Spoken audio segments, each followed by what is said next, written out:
Hello, everyone, and welcome to our latest State of .NET webinar, our Build 2022 recap and .NET 7 preview.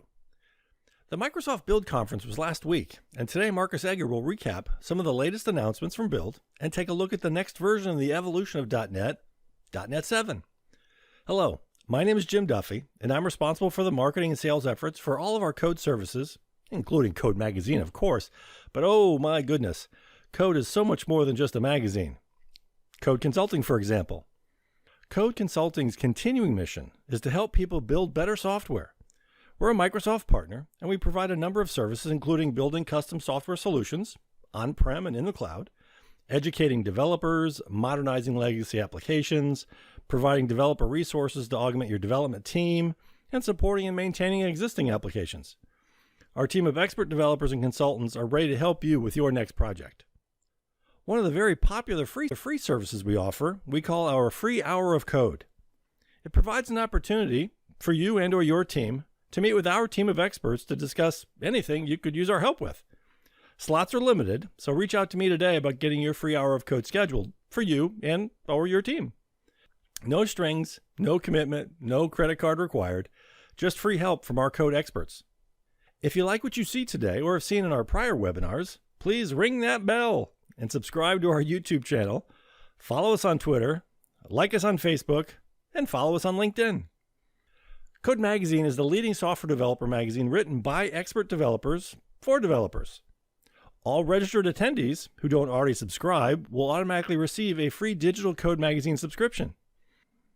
I've also included a free subscription link here for you to freely share with others who couldn't make it to the webinar today. Just a reminder that the Code mobile app is available for both iOS and Android. It's the ideal way to read Code Magazine on the go. We would like your feedback about the webinar in the form of a very quick survey, and we're willing to pay $100 in the form of an Amazon e-card to one lucky attendee. The lucky name will be drawn from a list of submitted surveys. The survey link is on this slide, and we'll post the survey link in the chat window as well. The slides and recording of today's webinar, and all of our webinars for that matter, will be available on the State of .NET page on the Code website. I've included that link here. Our presenter today is Marcus Egger.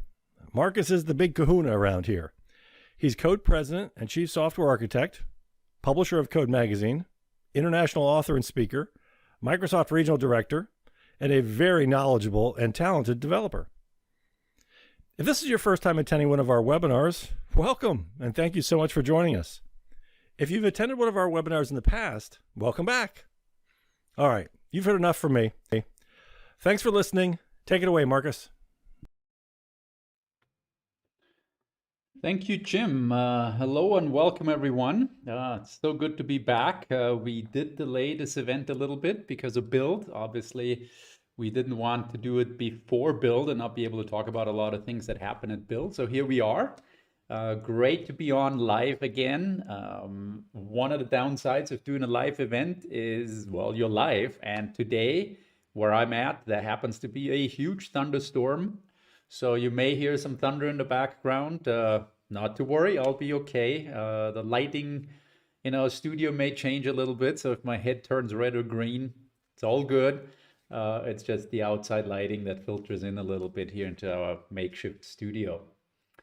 Also, a quick side note on the survey that Jim mentioned. I know people always start filling in the survey while the event is still going on. We appreciate it if you do it after the event. And the survey is actually not live yet. So all joking aside, it does go live in an hour and 15 minutes or so. You can take that survey and win that gift certificate. But anyway, what are we here to talk about today? Well, we are, of course, here to talk about Build 2022, the big event Microsoft puts on every year for developers and everything around developers. Build, of course, used to be called Build Windows. That's where the name came from. It was a Windows developer conference that has morphed into very much of an Azure show, I would like to say, to take to give a little bit of a spoiler away here. But when we take a look at Build, you can take a look at that from all kinds of angles. But in our case, if you're in this presentation, I'm assuming you're a developer, probably coming from a .NET angle or maybe a little bit beyond. And therefore, we will focus mostly on the things that are important for developers. And of course, one of the big things that is important for developers, that was of course also mentioned at Build, but it's not just a Build only thing, is what's coming in .NET 7 and when is that coming. So we'll be talking about that all in one fell swoop as things go on. Now, this is a live event, as I said. You can ask questions in the chat. Obviously not if you're looking at this in recording format, but for those of you who are live, feel free to ask questions. I'll be looking over here on my right. I have a little command center going on where people like Ian and others feed questions to me. So they'll try to answer some questions for you, and they'll also feed them to me. And I'll then go throughout the presentation where it makes sense, but also at the end of the presentation to answer all the questions you might have. And as I always tell people, consider us a resource. If you have any questions around, well, how does this apply to me? Or I didn't quite get that, or can you elaborate on this a little bit? Send us an email, send me an email, or better yet, send it to either Ian or Jim, because they're much faster in responding. Some of those of you who have sent me email in the past will know I'll always respond, but it might take a while because I'm syncing an email, as probably most of you are. So anyway, Build 2022. Let's advance the slide deck here. This has been the third, it's hard to believe, the third build that's been virtual only. So no more huge 10, 15,000 people events in Seattle or LA or wherever the builds may have been in the past. Instead, this was another virtual event, and I think Microsoft will continue with virtual events, which has pros and cons. The big pros are you can go and watch all the content after the fact, and you can do so for free. Build in the past used to be thousands of dollars to attend and then travel expenses on top of it. Now you can just attend everything for free, and you can watch all the sessions on demand. So go to build.microsoft.com, and there's hundreds, if not thousands of hours of content you can watch. So that's a cool thing. The downside is it is a virtual event. The community aspect is missing. The talking in the hallways is missing. You know, it's just a different kind of event. And I'm personally looking forward to some in-person events again. There'll probably be more third-party events, I would guess, but we'll see how that develops. So what happened at Build? Well, I'll put together my build in one slide here. The big takeaways are Azure and cloud everywhere. No surprise, AI everywhere. We've talked about that before. We've done Stata.nets about this in the past. We'll do some in the future. I'll show you some announcements about that towards the end of the session. But AI is everywhere. We are literally at a point where you'd be hard-pressed to show me an app and we couldn't come up with a reason of why it would be better with AI. There's so many uses of it, and it's becoming so easy to use, as we will see. AI really has two angles. One is you build your own AI, you train your own models. That's covered in a variety of ways. But also Microsoft provides out-of-the-box scenarios where you can just connect to a pre-trained AI and use it in your app, or use them even in your productivity tools development environment, as we see. So that's a big theme. Then we have more low-code environments, Power Apps, Power BI, all that type of stuff where people can build things without writing code. Now, if you're in this session, you may look at this and be, say, a little uncertain as to how much you like that, to put it diplomatically, because you're a developer. But I don't think this is necessarily a negative for developers, because there's such a huge volume of things that need to be tackled. And even the most optimistic estimates basically say we can't cover even half the things we need to build in the next 10, 20 years. So low-code scenarios are going to come in. They're going to take care of some of the easier parts, the low-hanging fruit, to use the common term. And we as developers still cover the scenarios we're covering today. We also cover the backend scenarios that provides the backbone for the things that low-code scenarios or no-code scenarios take advantage of. So that's gaining importance. You should be aware of what's going on there. But most of us will probably not make a career change into developing without developing, basically, right? So that's a big theme. Doesn't fit very well into the Stata.net presentation. I think I have one slide about that because it's just not our cup of tea as a developer, but needless to say, that's a huge thing. And perhaps we'll revisit that in the future as well. Another theme is .NET is stronger than ever. .NET 6 has released last fall. .NET 7 will release this coming November. The trajectory of uptake on .NET since .NET Core 3 or even before that has been tremendous. I have some slides about that if you're interested in actual numbers. So very, very impressive. Certainly a great place to be. But all in all, I would say Build has been a continuation of prior themes. There wasn't the one huge announcement in Build. If you're doing a Build recap presentation like I'm doing right now, that's a little bit of a bummer because it's difficult to come up with content, I suppose. But that's why I'm here, right? I'm going through, or we at Code are going through all the content and trying to pick out the most interesting things for you. But definitely a continuation of prior themes. No big uprooting of anything that you've done. No big throwing away stuff you've done and redoing it. It's a gradual continuation of what's going on. Now, the opening keynote of Build was done, as always, by Satya Nadella, and he had 10 pillars that he talked about in his keynote. And I recommend you go to build.microsoft.com to at least watch that. Again, it's not particularly surprising. The developer flow, how developers go through code, DevOps, how you know what code to write, all that type of stuff. With the cloud in the background, with apps that we are building, cloud native computing becoming more powerful or important. Those are all no surprise things. Microsoft announced a unified data platform, the Microsoft Intelligent Data Platform, which is really kind of a repackaging of things that were already there, bringing them closer together. There's this mess of data we have at this point. How do you bring that together? So we have things like Cosmos DB, we have things like SQL Azure, we have things like NoSQL database, all kinds of stuff, whether they're Microsoft or otherwise. How do you bring that under one umbrella and harvest all that data? That is what the unified data stuff is all about. He talked a lot about models as a platform, and what that means is AI models as a platform. So imagine AI that is pre-trained on top of which you can then build things. Let's say an AI that's pre-trained to understand text content, whether you want to do sentiment analysis, whether you want to figure out is it spam, whether you want to summarize what's in a million pages of content. If you want something like that, this is now available as a platform on top of which you can build your stuff without actually having to know how these things work. So that's kind of cool. More and more different AI scenarios with AI on the server, AI on the device. We talked about the low code, no code stuff. Now, very interesting to me is collaborative apps. This idea that as we work distributed, whether that's work from home or more of a traditional office environment, but even in an office environment, you're not necessarily in the same office, or you may not be in the same building or the same state or country even.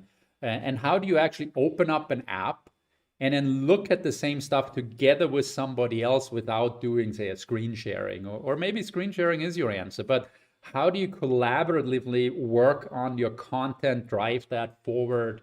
Look at anything from design ideas to customer data to who knows what your app deals with in a collaborative way to make decisions and work on it. So that's an interesting aspect that personally to me is a very cool thing. And then of course you can't have a keynote these days without mentioning the metaverse and teams and avatars and all that. And I'm not going to talk a whole lot about that here, but definitely around as well. So let's dive into it. And let's start with, in a way, the most logical spot with Windows, because as I said before, Microsoft Build actually used to be called Build Windows. It grew out of PDC, the Professional Developer Conference, and became Build Windows, which was a show about developing for Windows. And this has now evolved. We've now moved away from that a little bit, and now it's more Azure and cloud and AI and all the things we build today. And Windows just is, if you want to think of it like that. Now, of course, we had a new version of Windows with Windows 11 last year, and all the work from home and a pandemic and all that probably accelerated that and brought that on. And it's a very nice release. We did a State.NET specifically about that in the past. But I was surprised and not surprised to see that there wasn't a lot of content around Windows at Build. Now, there were some mentions, but those were more nuggets. They were very, very interesting for the people that were interested in that particular feature. But there wasn't any really big, here is this new build or no Windows 12 announcement or anything like that. But so what's new? Well, there's the new Windows Store, which we've now had for a while. I wanted to mention that because that store has grown in success about threefold over the older store. So within a year, there's about a threefold uptick in people using the store. Also, if you want to get your apps into the store, including Win32 apps and anything that runs on Windows really, the wait list that was there for that is now coming to an end. I don't know when that will be exactly, but we're very close and you'll be able to get anything into the Windows Store. And that's going to be nice. It's one of the things that I thought was frankly insane not to have. I mean, we have an ecosystem with over 1 billion users, probably the most interesting ecosystem of dedicated hardcore to leisurely users.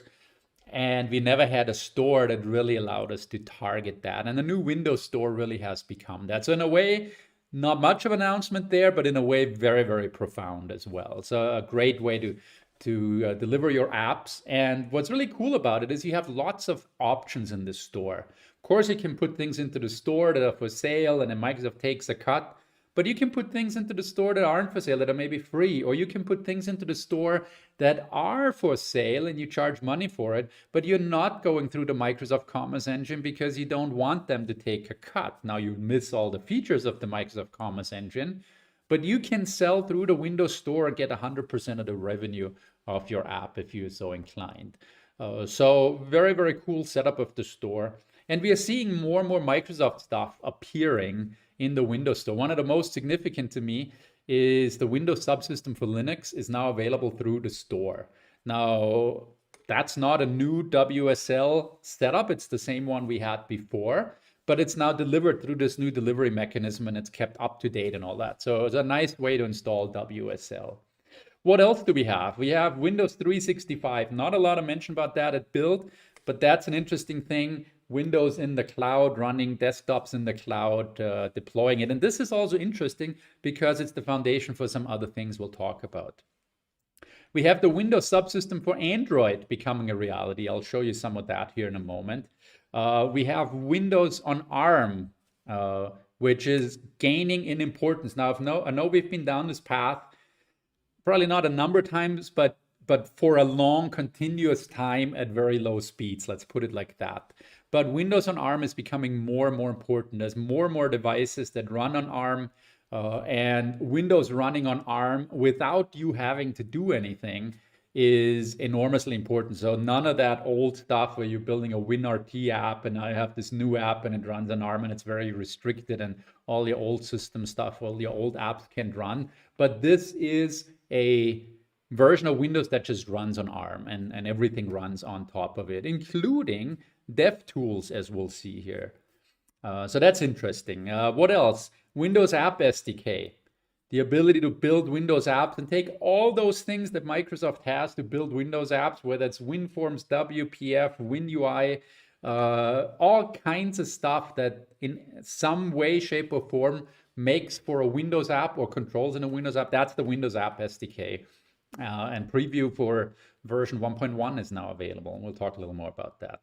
Also, Windows, of course, now has widgets, but you couldn't make them. It was just a Microsoft thing. But now that's opening up to third parties and you can build widgets. And Microsoft's even discussing about having other places for widgets to appear rather than just the widgets pane. And that's kind of cool. So that's really the big picture for Windows. Let's talk about one specific thing that I think is very cool, and that's the Windows subsystem for Android. This is what enables Android apps to run on Windows. It was announced at last year's Build, and then people installed Windows 11, and where's my Android stuff? Well, it wasn't there yet, right? But how does this actually work? Well, now is this new subsystem. Almost think of it like a virtualized system. It's not really a virtual machine, but kind of something similar, right? If you want to think of it like that. That runs on top of Windows, and it allows you to run Android apps. So how would you get that? Well, you get that through the Amazon App Store. The Amazon App Store is now in a partnership with Microsoft, where there's an Amazon App Store on Windows, and you can install that, and then you can install your Android apps from there. So how would you get this App Store? How do you install that? Well, you get it through the Windows Store. So let's open up the Windows Store here. Here is my instance of the Windows Store, and we can go in here. Yeah, let's look for the Android store, and somewhere in here is going to be the Amazon Android store. I think it's called the App Store, something like that. And then you just install that. It's currently in preview. I already have it installed. But when you install that, it also automatically installs the whole subsystem for Android with it. So this is the easiest way to get it. And now that you have this, you can launch the Amazon App Store. It's a separate app store.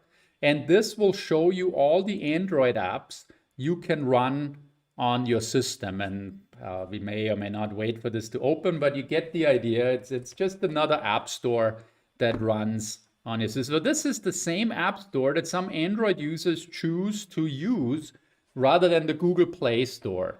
And then in here, you can find your apps. I've already installed a Kindle reading app, for instance. I can open that up here, and here is my Kindle content and some book I've been reading. And that's now an Android app, and that's profound, right? I'm going through the sample relatively quickly, but this window here is not a Windows window. This is Android. Now I can resize it and do all kinds of things.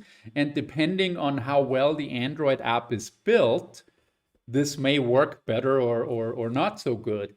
And if you are targeting Windows with your Android app, you should make sure that your app does a few things like supporting resizing and things of that nature. But by and large, this is just your Android app, right? It just runs on Windows now. And that's kind of cool, because when you think about it, what this means is that Windows is not just a Windows operating system anymore, but it's rapidly becoming an operating system of operating systems. Because you can use Windows to run Linux, you can use Windows to run Android, you can mix and match all these things and all on your Windows box. So that is pretty cool and something that I really like. So that's how you get this stuff. It's currently in public preview. Hopefully this will come out of preview pretty quickly. It's currently US only, but then of course it'll open up to more markets. So cool stuff and tons of content available for you through that ecosystem. Shifting gears a little bit, here's some things that are kind of along the same lines of Windows stuff, but more geared towards developers. Microsoft announced this thing called Microsoft DevBox. It was formerly known as Project Fidalgo. And what this is, it's essentially a virtual PC on the cloud that you can set up to run your development environment. It's a high-performance developer workstation in the cloud on Azure, sitting on top of Windows 365. That's the underlying technology that's used for that. This actually internally, if I understand things correctly, grew out of an effort for game developers.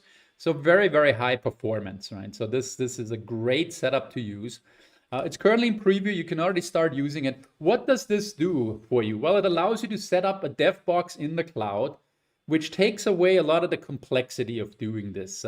It makes it easier to onboard somebody. It makes it easier to go back into projects that you haven't worked on for a while. It makes it easier to work on different projects without stepping on each other's toes. So a typical scenario would be you have a project, has a number of people working on it, and you want to bring on one new person. Rather than that person setting up a new Windows machine, installing Visual Studio, installing the right extensions, configuring the right repositories, configuring Visual Studio the right way, all that sort of stuff. Instead, you just set up a DevBox image that comes online in seconds.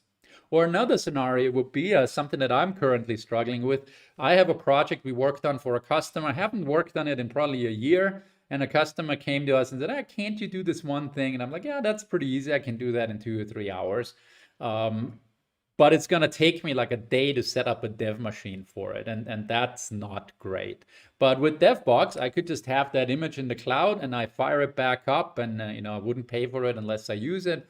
but I can keep it around and fire it back up, and boom, here I am right back in my development environment, adding that one new feature, pushing it into the Git repository that's behind it, and be done with it. Okay.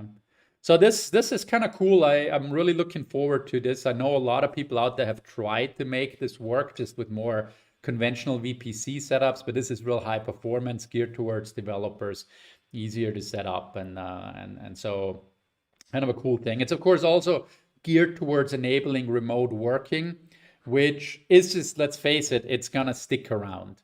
Remote working is here to stay. 82% of people that are currently remotely working say they assume this will continue, right? That's their assumption, and it may not be that, but the point is a large number of people are going to keep working remotely.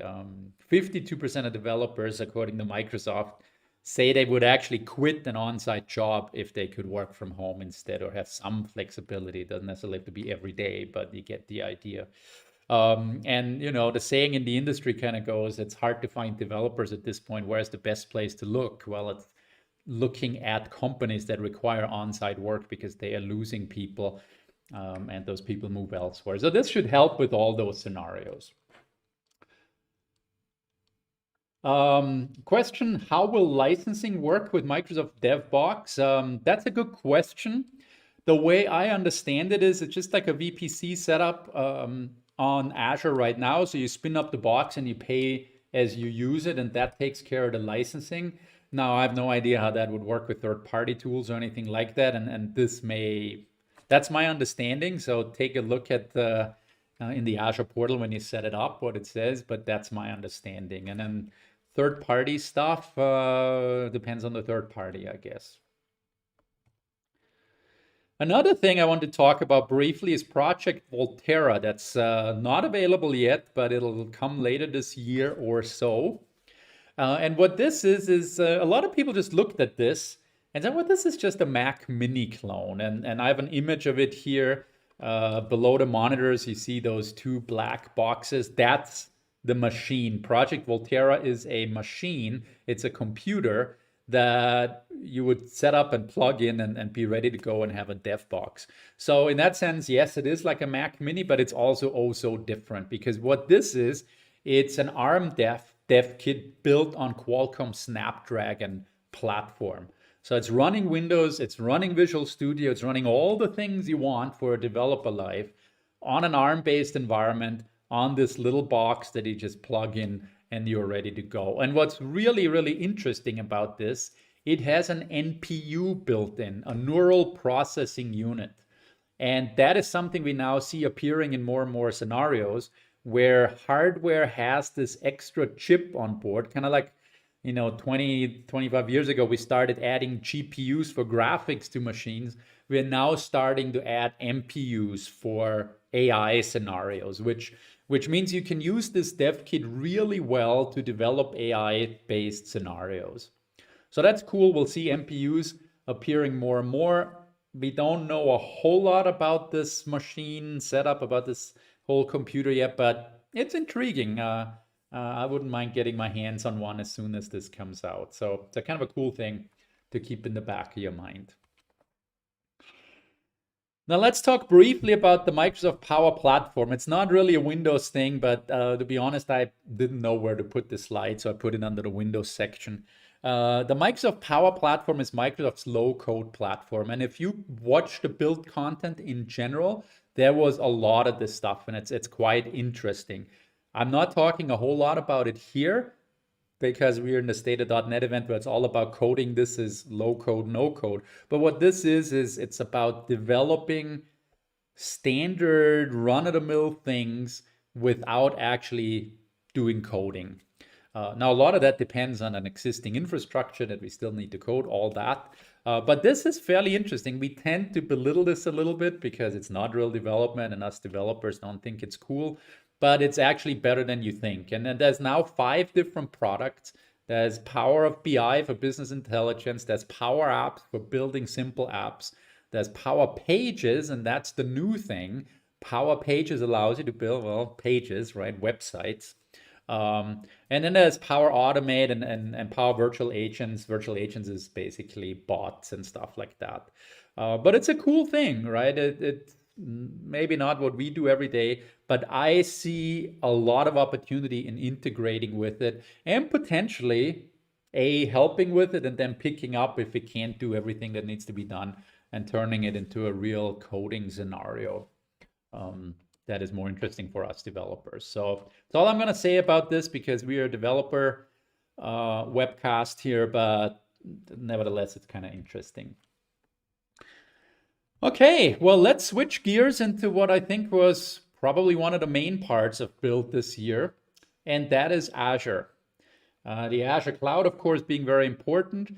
Is there any big, enormously important announcements that'll turn Azure on its head? No. It's more of the same. It's a continuation of what's already happened. So there's a ton of different services that have been improved in very, very meaningful and exciting ways. And if you're using that particular Azure service, then there's awesome stuff. Now, I had the little bit difficult task of picking out the parts that were interesting for you. And so I picked and chose what I thought was kind of either fundamental or interesting. And one of the most fundamental things for us developers on Azure is the Azure App Service. So the Azure App Service is still there. It's still super important. We did our last Stata.net on making systems. Basically, what do you do to build a good system? What makes or breaks a project? That type of stuff. And one of the things I said there is that you don't always need these massively sophisticated containerized scenarios. Very often you get by with just an app service. Now, I understand that Microsoft wants the real high-end enterprise, high scalability scenarios that run Kubernetes clusters and all that stuff. And that's certainly very well served by Azure. But there's also many apps that just don't need that kind of a scale and complex setup. And the Azure App Service is your place to go. It's where you run your apps. It's where you run microservices if you want, Windows, Linux. We are gravitating more and more towards Linux, by the way, because it's just much more cost and performance efficient. It's a real lightweight setup, if you want to think of it like that. And .NET plays great in that environment. So we're doing a lot of Linux-based app services unless there's something special that ties us to Windows. Now, there's some interesting enhancements. Better gRPC support right out of the gate with the app services, for instance. Migration capabilities with bulk migration and landing zone accelerators and a bunch of new features there if you're interested. But I wanted to place the message that this, as fundamental as it may be and as non-sexy as it is these days to talk about app services, is still one of the most important services that are there, and we use this more than anything else probably. Something that is really cool and that I'm personally very excited about is Azure Container Apps. Azure Container Apps is a new service that ships. It's a serverless container solution. Basically, what this allows you to do is it allows you to build a container in Visual Studio, and without moving too much into the .NET direction already, building containers in Visual Studio is becoming more and more integrated. And so you're building containers with Visual Studio. That's the output that your app creates. You then have this container. Now, what do you do with it?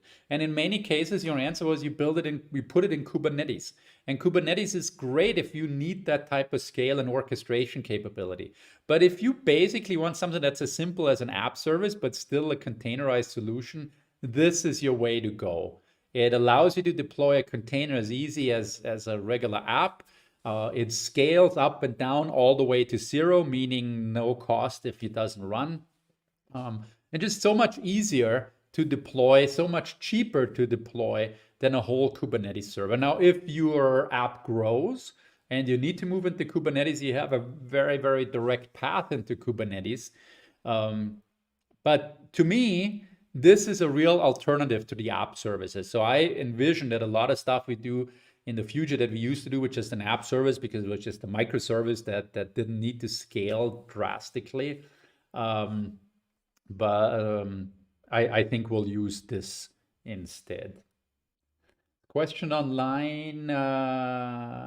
what are the update intervals to the Azure App Service runtime or underlying containers? Are they already .NET 7 environments to play with, or would you need to create a container yourself? So in general, with .NET 6 and .NET 5 and going back, what's happening now is that as a .NET version releases, that also means it's available on Azure. So your app service in Azure can run that. Your container may have that built in anyway, unless it's framework dependent, and then it'll also be available. Now for .NET 7, I do not think that there's anything built in, so you'd probably have to containerize that yourself. But that might be something special. But the standard app service, it goes to .NET 6 at this point. So that's container apps. Probably, to me, out of the Azure stuff, one of those things that I envision myself using every day in the future. So to me, that was an exciting part. Kubernetes, of course, still there. I don't want to take away from that. Great thing to grow into. Talked about that before. We'll talk about that again in the future. We have a Stata.NET focusing on Azure coming up, but that's all I want to say about that.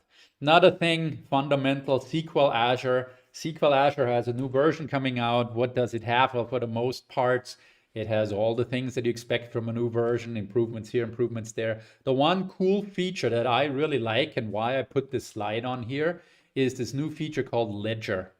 A ledger is basically a blockchain within SQL Server. So if you need blockchain style data reliability, trustworthiness, where the data doesn't change, this is your easy way to essentially get a blockchain type ledger up and running. So that's kind of cool. Cosmos DB is another one of those data things. Has some quite a lot of improvements, actually, growing up to 1 terabyte in serverless capacity, all that type of stuff. Kind of the most interesting part about that is that now is a free 30-day trial version of this. And that's the reason I put this slide on here, is because it enables you to try out Cosmos DB in a more meaningful way. So I think that's kind of cool. Now I could keep picking out individual services on Azure, some probably much more exciting than these for some people. And 90% of the people would meanwhile log out. So I'm not going to do this. We're going to take a closer look at Azure stuff in one of our next Stata.NETs. But let's actually move on to AI and machine learning. And AI and machine learning is, in some ways, the most overhyped technology that's around at this point, and yet at the same time, in a way, not hyped enough. It's one of those things that I personally spend most of my time on these days, and I'm super excited about this. And like I said, a lot of people have built business apps. They still think, well, I don't need that. That's image recognition and all that stuff. But the reality is, there's so many things you can do with AI and machine learning that I'd be hard pressed to come up with an app that doesn't benefit from it. That's the more proper way to think about that. So what's happening with Azure AI? It's becoming more important. We talked about that. What's interesting is that Microsoft is launching more and more turnkey AI services.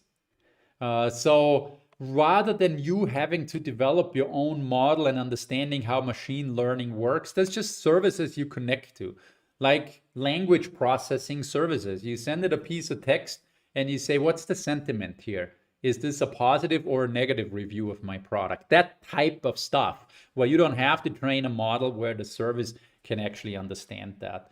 And some of the stuff that's out there is just absolutely mind-boggling of things that it does. So when we talk about these models as a platform things, here are some of the things Microsoft is doing, and also Microsoft in combination with OpenAI. They have a partnership with OpenAI. So there's things like the Turing model, which is rich language understanding, being able to take in language and making sense of it. Like, give me a summary of, I have 200 reviews of a product. I'd like to put out a summary, whether or not people like it. Service like that could give you that. There's C code for translating languages. Language translation has come amazingly far. It's now several years ago, I think it was built 4 or 5 years ago, where Microsoft surpassed translation of news from Chinese language news to English and they had people rate which was the best translation. There was machine translation and human translation. And that was the first time machine translation beat, in the opinion of most people, how well it was done compared to something that was done by a person. And that's now years ago. I mean, imagine how far this stuff has come. The Florence platform for visual recognition,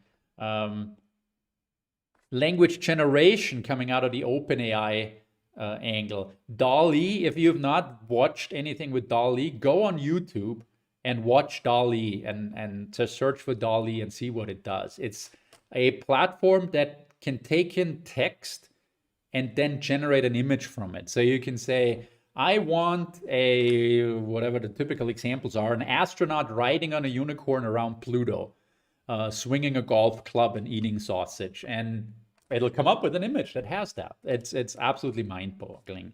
Now, what's maybe more interesting for us, and we'll see some examples of that later, is codecs, the advanced ability to generate meaningful computer code, source code. So that's interesting.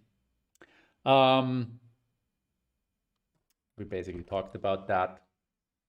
So that's just more details. Also, I want to remind you, you can download these slide decks after the presentation. And I actually put notes and further links into the slides for those of you who want to dig deeper on some of these areas. So I recommend that as well.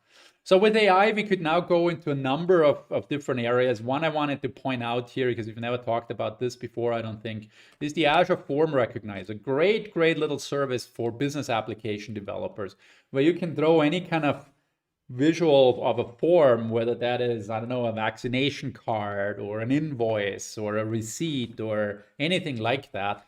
And AI analyzes that and actually turns it into data and gives it back to you as JSON.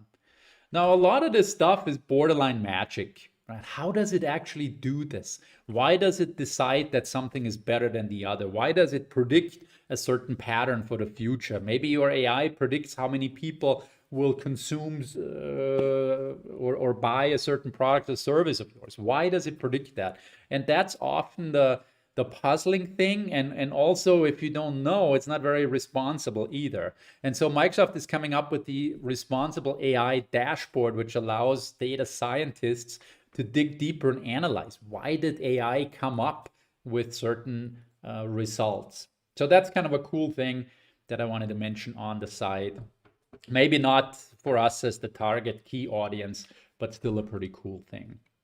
So in short, I picked out a few things here and there. We will do a whole Stata.net on AI where we look at code samples and do stuff with AI.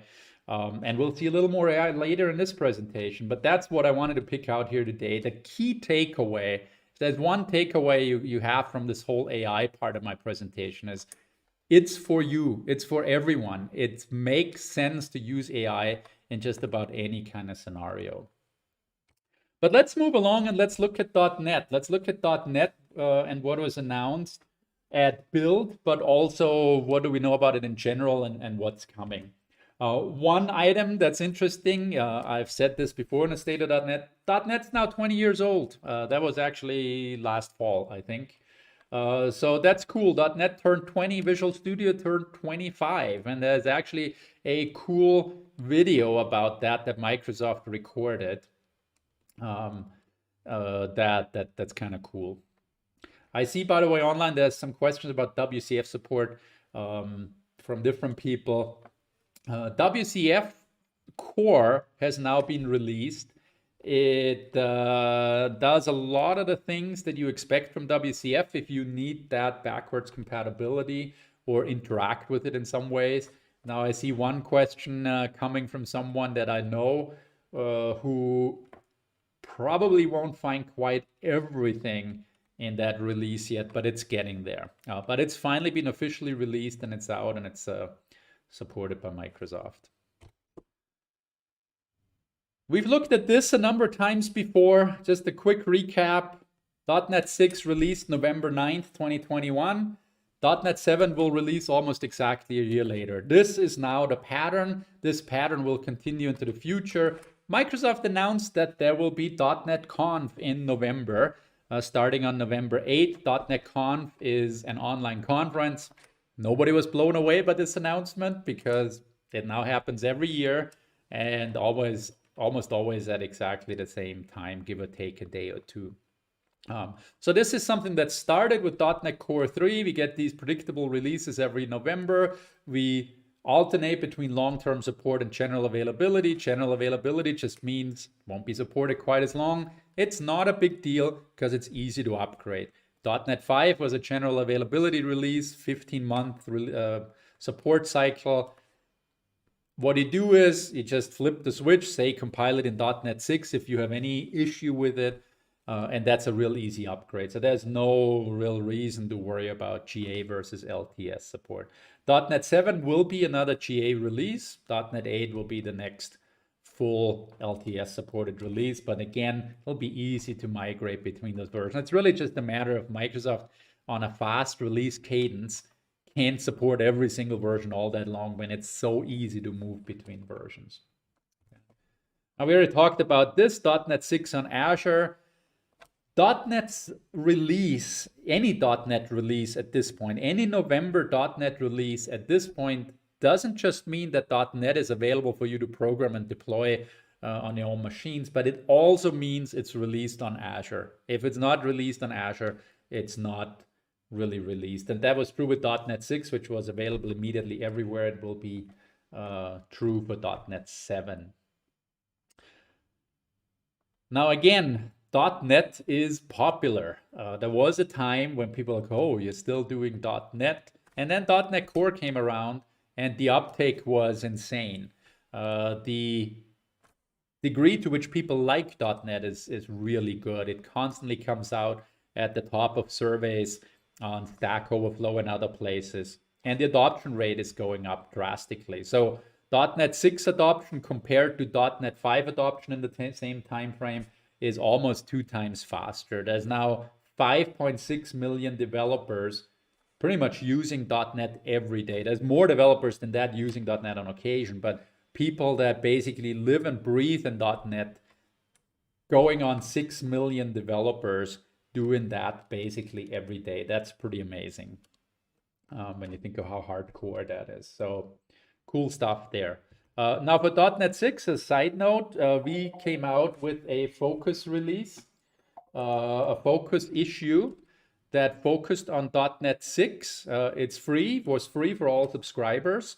We don't have any more printed versions of this, sold out or they were all taken.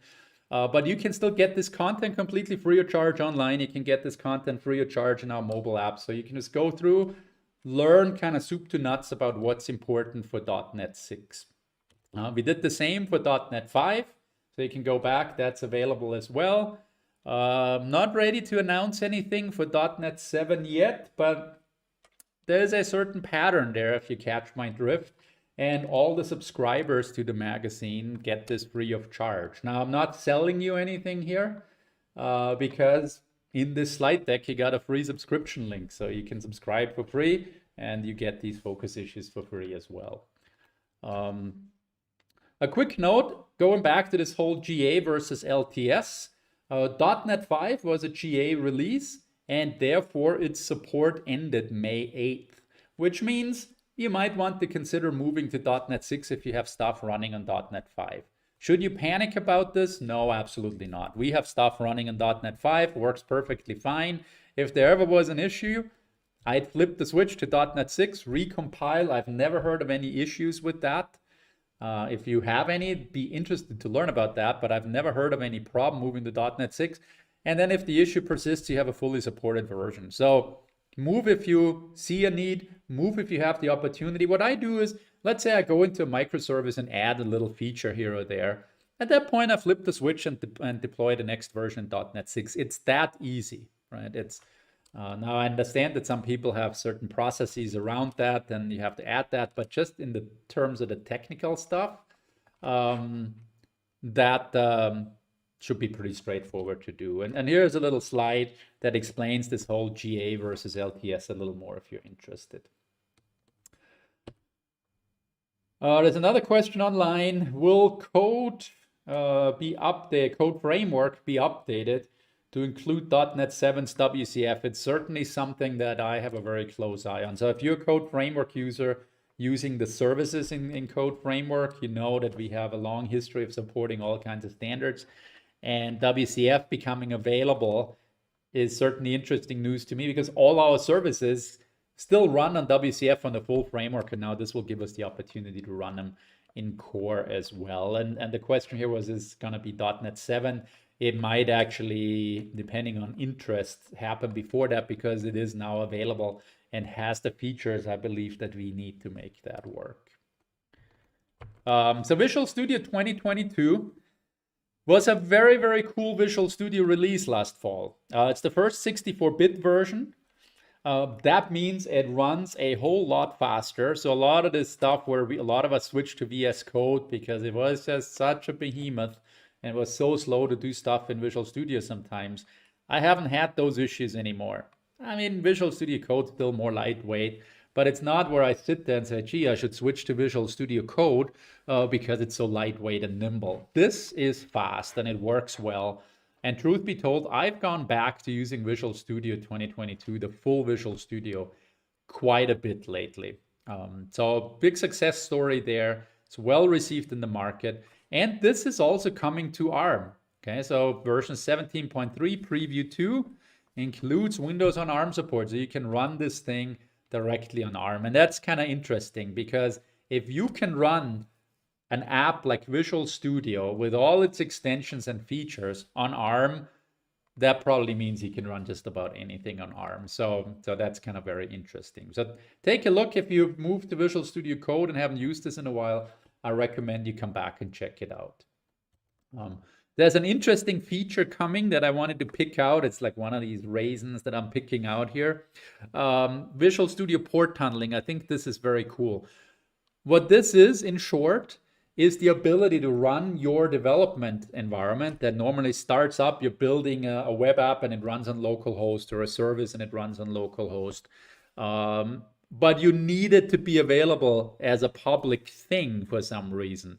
Maybe because you want to connect to it from a mobile device, or because you're integrating with something else and you want to test that. Well, port tunneling allows you to create an externally visible public domain that you can browse to in your browser or with your mobile app, while you're still essentially on a localhost development environment. And then you can debug, you can do all the things you would normally do, and then you shut down and then it's gone again. So kind of a cool thing that I wanted to draw your attention to. Now, moving along, in terms of the other cool things to pick out, here is something that I think is just totally awesome. I mean, this feature, if you haven't heard about this is absolutely incredible. This is GitHub Copilot. This is something coming from GitHub, and more things are now coming from GitHub. This is currently available as a private technical preview. So you have to sign up for this, but it's now very easy. You can sign up on this. And I got my approval within minutes, I think, or a half hour, something like that. And what this is AI for writing code. So you can write some code, or you create a method, you put in a comment, or just by method name, and it will suggest things for you that will absolutely blow your socks off. So I actually want to go into a demo here. Now I got a confession to make here. I was practicing my demos for this presentation today. And this is AI that runs on GitHub, and it's in preview. So you have 3 things that make a presenter's life hard, because you're never quite sure. Just like a human being, that you ask a question, you don't always get the same answer. With an AI, that is true as well. So I got cold feet, and about an hour before this presentation, I was like, I'm going to record this. So I recorded this, and I'm going to play this recording to make sure, because I just want to make sure it all goes like I wanted. Also because we want to make that snippet, that short video, available separately. So let me roll that video here so you see what Copilot is like. So here we are in Visual Studio 2022. It's a preview version. But the important thing is I have installed an extension. That's the GitHub Copilot extension. So you can search for it in here in the marketplace. I've already got it installed. Here it is. When you install that, well, first of all, you still need to sign up for the preview program. That'll go a little longer as a private preview, but you should be approved very, very quickly. I think it happened literally within a matter of minutes for me. You then install this. The first time you install it, you have to authenticate against GitHub because it uses GitHub as a backend service. And then you have this icon here in your text editor. And in here, you can specify where you want to run Copilot and when, and you can turn it on and off. You can also open the Copilot window, which is this thing I have over here, which will then make smart suggestions as you type. So here's an example. I created an empty class. So it says, hey, you created a console app. There's nothing in here yet. You probably need a static void main. Yeah, that's kind of pretty good.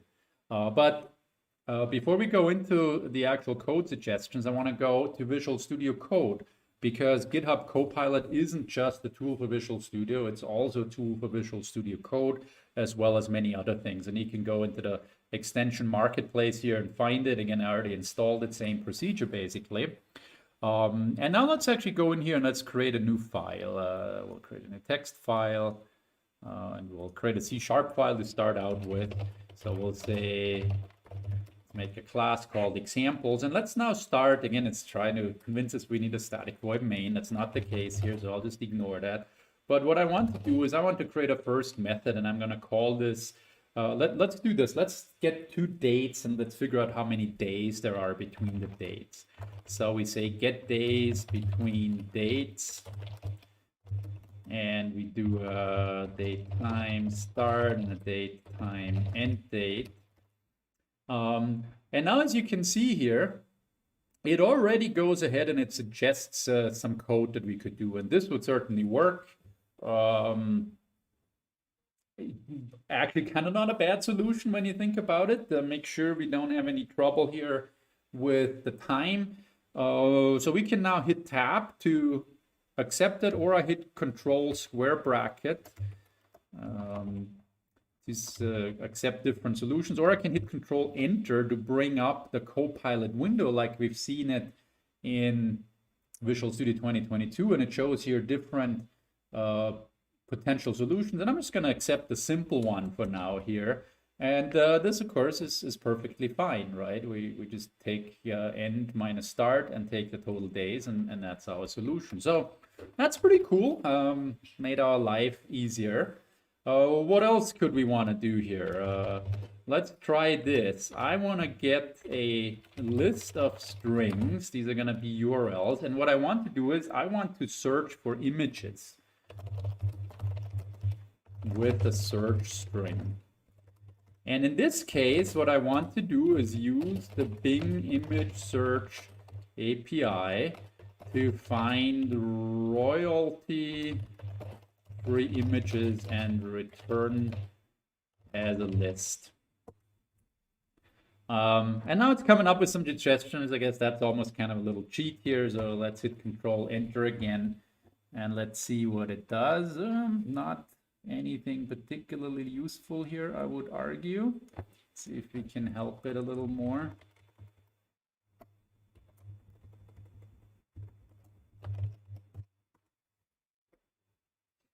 And now it's coming up with something a little more interesting. And sometimes you have to mess around with this a little bit. It's AI, it's a live service. It'll produce different results every time you do it. But so let's go ahead and let's do that. That's probably a good start. And then it'll start suggesting more and more different things you can use here. Let's see if we can coax it into a little more stuff here. We'll close the Copilot window and bring it up again. And let's see if it comes up with anything more interesting. And here it is. This looks pretty good to me. Let's accept this solution. So what is happening here? Oh, it's actually using the Cognitive API on the Bing services out of Azure Cognitive Services. And it creates a search string for us, and it does it correctly. And it then uses a web client, and it understands that we need to pass in a key, and that produces a response that needs to be JSON parsed, and then we can return all of that as a list of URLs. Wow, that's kind of cool. Why does it actually know how to do that? Is that just a basically code snippet engine, or what does it do? Let's try something a little more spiffy. So let's say we want a list of processes that are currently running on the system, and I'm actually going to create a new class. that it's never seen. We call it my proc info, for instance, or process info. And we just call this get processes. And of course, we have to create that class. And we give it the ID. Let's just do a memory footprint. And we'll give it a name. And that's the class we use in here. And then we say, get all processes and return a list sorted descending by memory usage. Okay, and again, it suggests some stuff of how we could do this, and maybe we look into the window again here and see what it comes up with. And again, it has a number of different suggestions we can use. I'm just going to accept one here. Let's see what it does. So it actually suggests we go and get a list of processes. Now it knows that we are using a special class here. This is a class that certainly doesn't appear in any kind of code snippets. It's just something that it's smart and knows how to do. Because I use that in the signature of my method. And so then we go through the processes, and it then does a sort of that. Now it didn't get the descending. Actually, I've tried the sample a number of times. If you look through the list of suggestions, it actually usually comes up with something that gets that correct as well. It also has another little problem here. It actually got this a little bit wrong here. And again, depending on what you pick, it'll be more or less right. But the point is, it does a pretty darn good job at coming up with something that you've specified here. And you can play with it. You can find Twitter images. You can say connect to SQL Server and go old school, return me a data set. And it'll come up with solutions that actually work and make sense based on what you want it to do. I mean, if you think about what we've just done right here, that is scary good when you really think about it. Like, imagine how you would build such a feature. But that's AI for you, right? It's models that are trained, and it's just really good at coming up with this stuff. And of course, GitHub has oodles of code examples as to how this stuff can work. Now, this isn't just for C# either. We could do a different file here. And let's say we say this is JavaScript. There we go. And we could do things in here too. Let's do a function.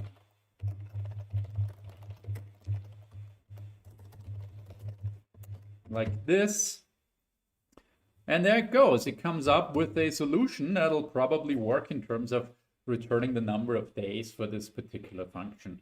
And you can use Python and you can use whatever else, right? This is not language specific. So when you think of what this does, A, it's scary smart. B, it'll make you super productive. No, it's not going to take your job away, but it certainly is going to eliminate a lot of that going to Stack Overflow and finding solutions, because it just comes up with probably better solutions and more of a collection of all kinds of solutions that were put together for that list. And yes, sometimes you then take that and you patch it up a little bit to fit your needs, but it is pretty darn good and will get you very, very close. So there you have it. Pretty cool stuff. I encourage you to play with this. It will blow your mind as to what it can do for you. Now, in general, this is something that comes from GitHub. GitHub is rapidly developing into the place to be for developers. You need a GitHub account. If you are in something like Azure DevOps, don't panic. That'll be around for a long time. We still have a lot of stuff on Azure DevOps. But in terms of doing new things, GitHub is becoming that place. It's clear that that's the way Microsoft looks at it, but it's also clear that that's the way the community looks at it. So we'll see a lot more stuff coming from GitHub other than just Git and DevOps, because there's just so much interesting stuff there. Okay, moving along. Let's talk a little bit about UI development. And there's a few different angles here that we want to at least touch on. One is WinUI. We've talked about that in the past. Not going to talk about it a whole lot here. But WinUI 3 is a very cool library of controls and things you need to build a Windows application. So you can go into Visual Studio, you can say build a new WinUI 3 app, and you build this app. It's kind of like a continuation of the WPF, the WinRT, the store apps as they were called for a while, but just a much better version of that. Fluid AI, very beautiful apps that you can build like that. And there's this WinUI gallery that you can download from the store. And let me launch that here real quick and bring it up for you. It itself is a WinUI 3 app. And what you can do in here is you can look at things that WinUI can do for you. So it's samples of things you can build. So if you want to deal with, I don't know, flyouts and teaching tips, let's say, you can see how that works here and what it does. And a teaching tip in this case is this, right? So this is just one example. Or there is, how do you make things move, or how do you do layout, or how do you do basic input controls like a button and so on. And what's kind of cool about this gallery is that it provides you the code to do so. So if you wanted to figure out how to do that teaching tip that we just saw there, you can actually look at the code and see the code that you need to build. And so you can just copy and paste that over into your real app. And you see in this case, it's a SAML-based thing, and you can copy that. And so that's a good thing to know, that WinUI 3 is cool.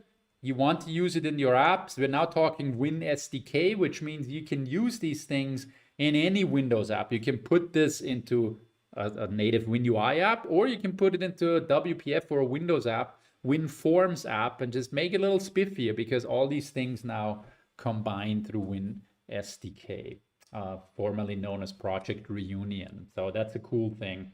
Check it out. Recommend it if you're building Windows apps.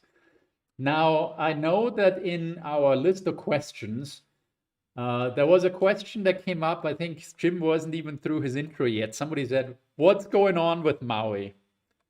Well, you'll be happy to know that MAUI has been released. So what is MAUI? It's a really cool name, because I happen to live on the island of Maui, but that's not what it stands for. MAUI stands for Microsoft Application UI, and it's a cross-platform application UI that grew out of Xamarin Forms. So if you have done any Xamarin development in the past, and you've built for Android and iOS and iPhone and that sort of stuff, you know the underpinnings of this. But it's a major new version of that, and not just is it for iOS and Android, but it's also for native apps on Windows and on the Mac, and potentially other things in the future. So you're building your app with this MAUI setup. You can deploy to multiple devices.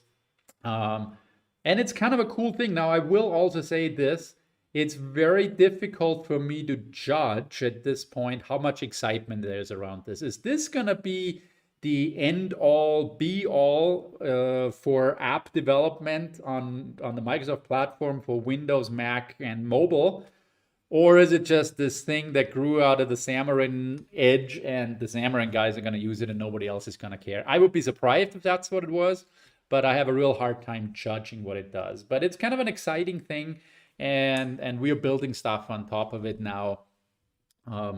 When it needs to be cross-platform. And by the way, here, this graphic I love. This is, it's been a long time coming, right? MAUI was supposed to release with .NET 5, and it was supposed to release with .NET 6, and it didn't because of the pandemic and because it's such a big thing. It's now finally released. And this was going to be a magazine cover we had at some point, with a little .NET robot surfing in a Hawaiian outfit on a Hawaiian wave in MAUI, presumably. I hope we'll still get to use that at some point. They're getting a little bit of a sneak peek here. I love that image.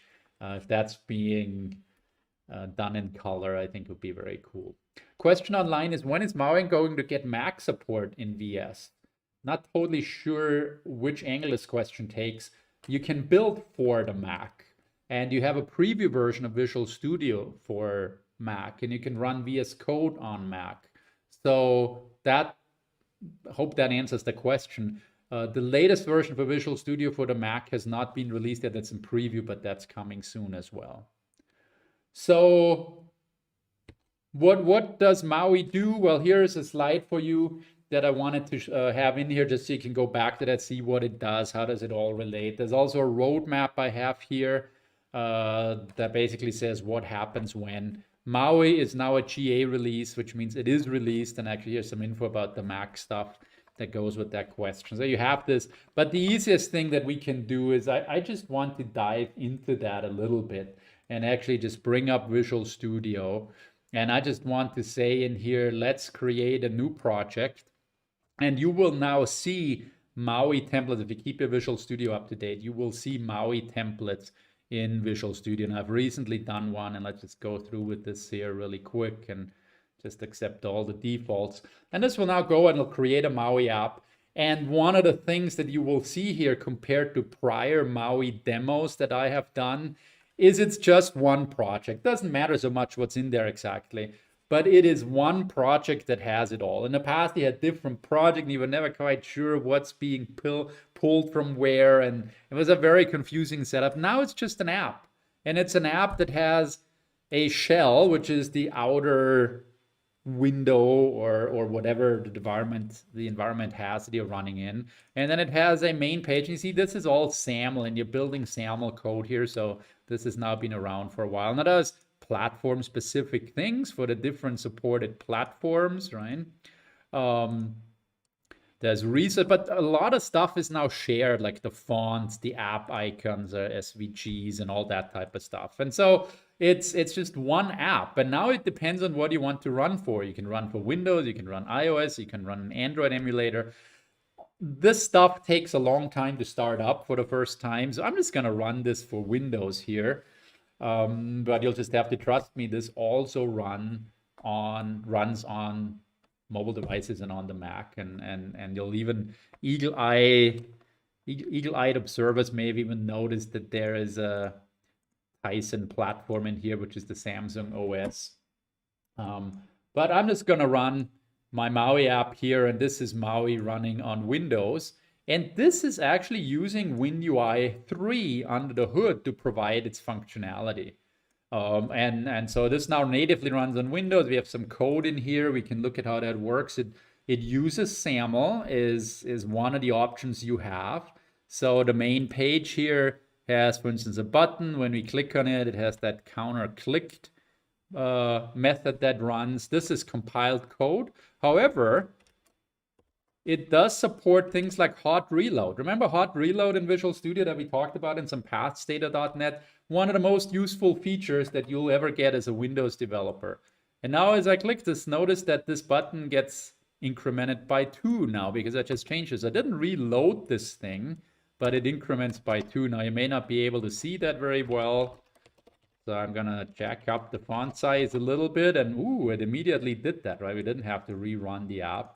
And you can now see that happening.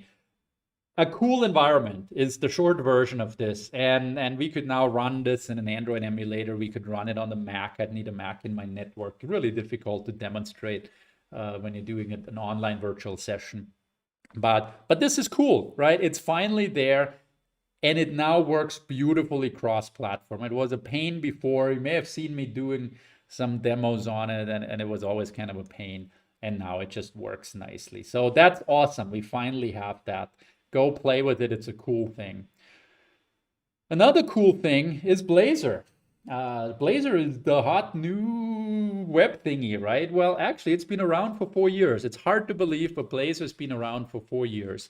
And Blazor, if you've never played with this, is what's so cool about Blazor? There's actually 2 things that are cool. First of all, it's a very cool framework that's an alternative to like the MVC-based model or Vue or React or Angular or any of those.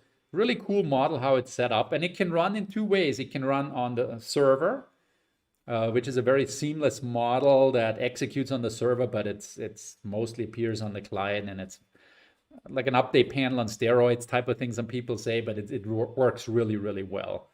And the other is, and this was what was the original idea, was WebAssembly, where you can actually have C# code that runs instead of JavaScript. So you can have your UI with this cool Blazor and Razor-based framework and approach to building web apps. But the code that you write isn't JavaScript, it's actually C#. And it gets compiled to this standard called WebAssembly. This isn't something Microsoft made, it's a standard that's out there. And now you're running C# code in the browser on any environment, and it's supported in any mobile or PC-based or Mac-based or Linux-based environment. Every modern browser can support this WebAssembly standard. So that was the traditional thing. Well, now we have a third option, and that is to run it inside of MAUI. Now that's where things get confusing and people are like, well, what's going on there? Why we just did this MAUI thing and you have these SAML-based controls and they are using WinUI or the Mac UIs or Android or whatever it is natively. And now you're telling me all of a sudden Blazor fits into that. Well, what's going on there, right? And I admit it's a little bit confusing. But consider a scenario where you want to take Blazor either to mobile devices and build natively, but you like Blazor and it's what you know. Or maybe you have Blazor components and they would just fit kind of really well into your MAUI setup. And you want to put those Blazor components inside of MAUI. So you just have more options available. And that's exactly what Blazor on MAUI is. And we can do a very, very quick demo of this. We'll just create another new project. And this time we'll use this .NET MAUI Blazor app template that's now available everywhere. And so we let it create that. And this creates another MAUI app. And you'll see in here a lot of the stuff that MAUI has, like, the main page. But when you look into this, note that what you have here is basically an empty page that has a Blazor web view into it. And it basically points the Blazor web view as to a starting point to this main component. And this main component happens to be a Razor page. And this Razor page then has other Razor pages and CSS-based resources and all that kind of stuff. And if you were to actually dig into the pages, you'd find all the standard stuff that you'd find in the default Blazor template that we've now shown ad nauseum for 4 years. So it's standard Blazor, no change. It just can run inside of MAUI. And you can do it like this, where you have your Razor pages right in there. Or maybe you have existing Blazor components where you just bring in the DLL and everything comes with it. And now here is our app. This is a MAUI desktop app, but it uses this Blazor component inside of it. And it may take up the entire app, or it may just be a small piece of your app. And here's that Blazor component that we know, or the weather forecast data that we all know. Now, this is HTML. HTML hosted in this hybrid fashion inside of MAUI. And with it comes the C# code that this Blazor component has. But this C# code can now be executed natively in whatever environment it's in. So this doesn't need WebAssembly. It just runs, in this case, on Windows running .NET or Mac running .NET or Android running .NET, all those things that we now support, so no WebAssembly needed. So that's cool because you got the skill reuse, you got the code reuse that you may have. In some scenarios, HTML may just be the nicer way to go. And now you can mix and match all these pieces. Now, this is a MAUI presentation, but I want to draw your attention to one other thing. This Blazor web view component exists in MAUI, and that's cool, but it also exists in other places. You can use that in WPF apps, you can use that in WinForms app. So Blazor now grows into the desktop is the key takeaway there. Everybody talks about MAUI, but this works in all the other desktop environments just as well. So cool stuff, more ability to mix and match things. To some people, this is like, oh my God, I can now use my Blazor skills and my existing Blazor code, and I can build desktop apps with it. And that's the greatest things in sliced bread. And the people coming more from the desktop app side were like, well, why would I want to do web development? Well, sometimes you may, but maybe this is not for you. It's just more options that are available, but cool stuff. A few more things about what Blazor can do. I'm not going to go through this list, but you have this slide if you want to download the slide deck. And again, the .NET 7 release in November 2022. There now is a preview 4 that's out. You can download that at this URL, play with it. There's a preview now every month, right? So if you watch this a month later, it'll be preview 5 and so on until it releases. Now talking about .NET 7, what are the major pillars?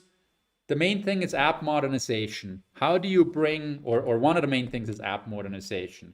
How do you bring older apps forward, whether it's Windows Xamarin, ASP.NET, as easy as possible. Is going to be quite a bit of stuff there, upgrade wizard enhancements, but also other things that just make it easier to bring these things forward.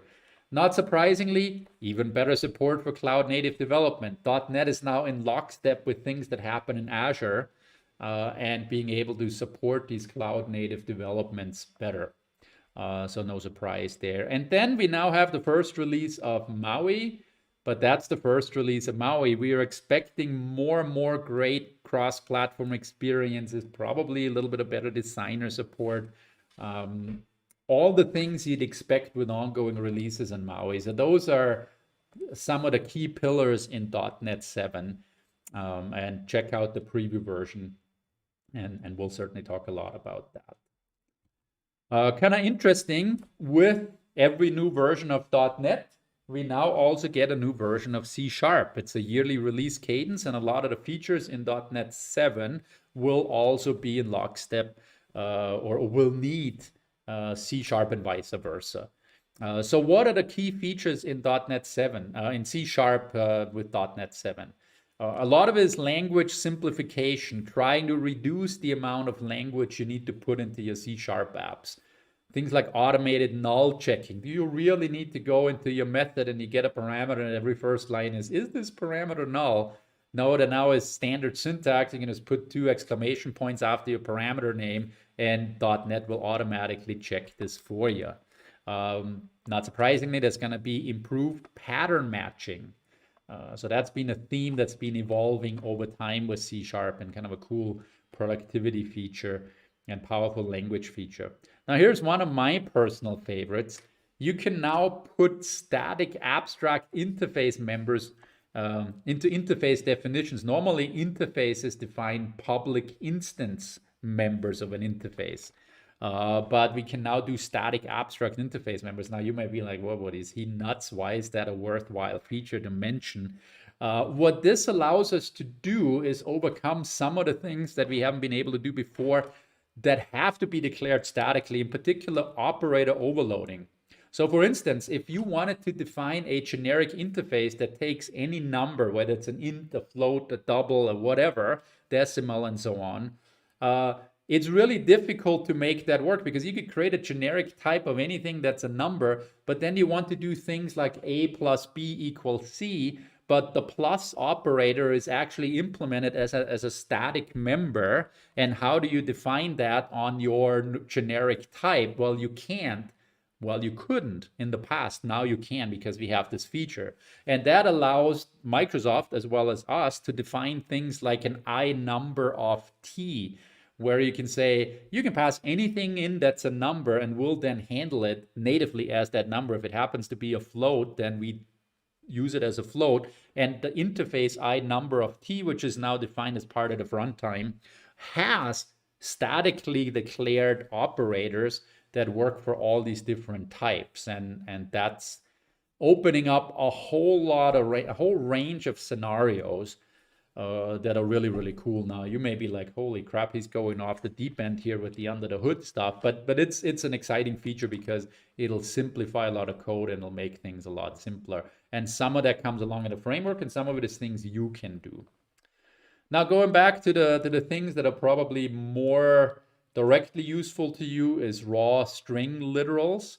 Often you'll have stuff where you have, let's say, a bunch of SQL code, or just a bunch of code that you want to, or text that you want to put in a string. And C# now supports this concept of raw string literals, which what it actually does is it allows you to do something like this, where you can say blah, blah, blah, and you put 3 of these quotes, and it's not happy here because this is not the next version of C#. But what we can now do is we can now put a whole bunch of code here, and this can have single quotes in it and a whole bunch more. And if I was to use the latest compiler, this would now be a valid declaration of that string, even though it has this stuff in it. And it's even good about white space. Like, this now understands that this white space that we have here is to be ignored because of where I'm putting these end brackets. But if I say it did this, then this part would be meaningful white space. And anyway, it allows for a whole bunch of string simplifications that are just really nice to have.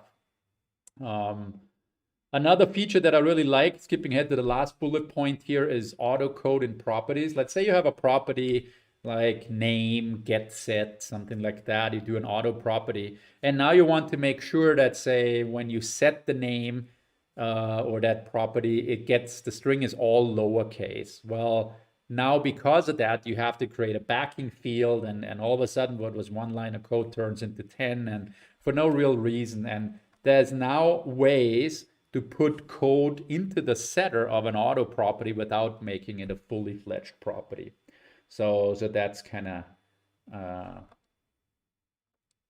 a nice thing to have. There's a question online about the automatic null checking, the double exclamation point. I don't think that was removed. That should still be there. It's always a question as to when it exactly ships, but that's what that feature is the double exclamation point feature. So I'm already out of time. I guess I was out of time 10 minutes ago, but people now pretty much know that I usually go 10 minutes over. Just a few things here at the end. Few other announcements. Again, please fill in the survey. Yes, you can win a $100 gift certificate. It's usually not that many people that take it, so I got a good chance of winning. This really does us a big favor because it allows us to tweak the upcoming events more and adjust based on your feedback and know what you're interested in and so on and so forth. Again, free subscription to code. Pass that on to other people. Doesn't cost anything, no strings attached. Gives you first access to the focus issues whenever we do them. So make sure you get that. All the recordings of this, it's a live event, but we record it, we make it available on YouTube. You can go to stata.net or codemac.com/stata.net, watch the old recordings. We're also doing a second series of webinars called Code Presents.